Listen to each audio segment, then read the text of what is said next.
Они вновь встретились у родника, и она уже дала свое согласие. Старая добрая сценка, но сейчас ее исполняют уже дети.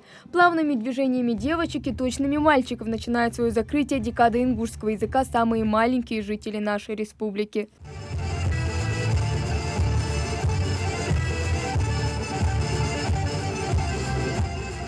Многие из них недавно научились ходить, говорить, писать, но уже сегодня демонстрируют свое умение выступать на сцене и делают все это на родном языке.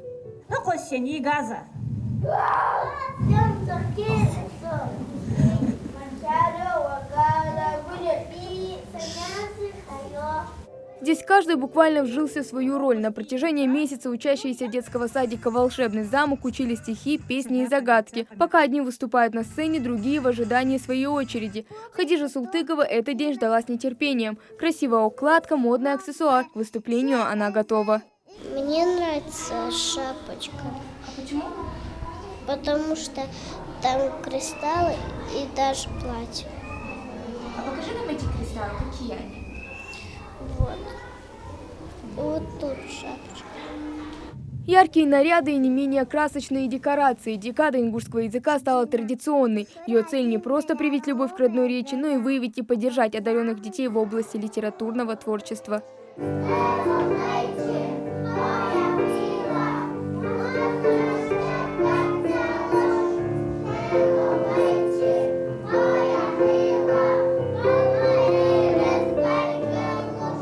Родной язык не только отражает, но и формирует национальный характер. Чаще всего именно дошколята не понимают его, при том, что они воспитываются среди ингушского общества, а родители являются носителями. Ингушский язык по-другому называют «нянемот», что в переводе означает «язык матери». И не случайно, ведь именно с ее уст ребенок услышит первое слово. Однако сейчас многие мамы намеренно не изучают родной с детьми, считая, что он им в жизни не пригодится. Вообще, так бен дабы цудох тука цайг даду безим шама дабы безрей дейно на бянхетсун игр халх даху бейсадик же школу же чого это обух бежбыцулка. Это нам мы сами видим, как занимаются наши учителя.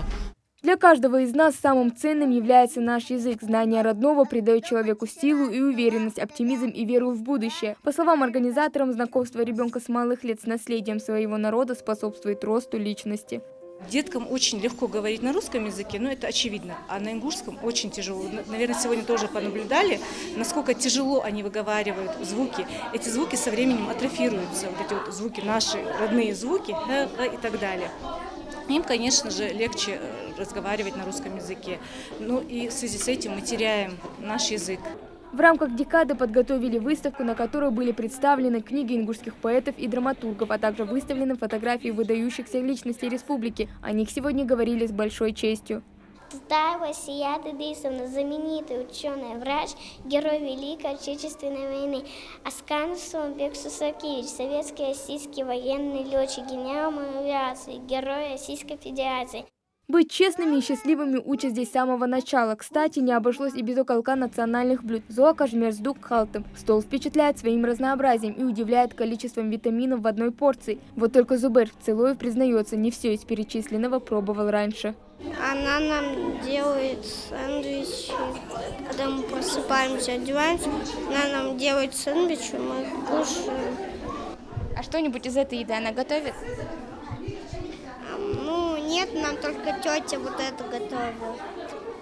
Декада ингушского языка и литературы проводится ежегодно с 16 по 25 февраля. За это время во всех образовательных и культурно-просветительских учреждениях прошли выставки произведений ингушских авторов и встречи с творческой и научной интеллигенцией. Хава Гагиева, Мухаммед Белакиев, Новости 24.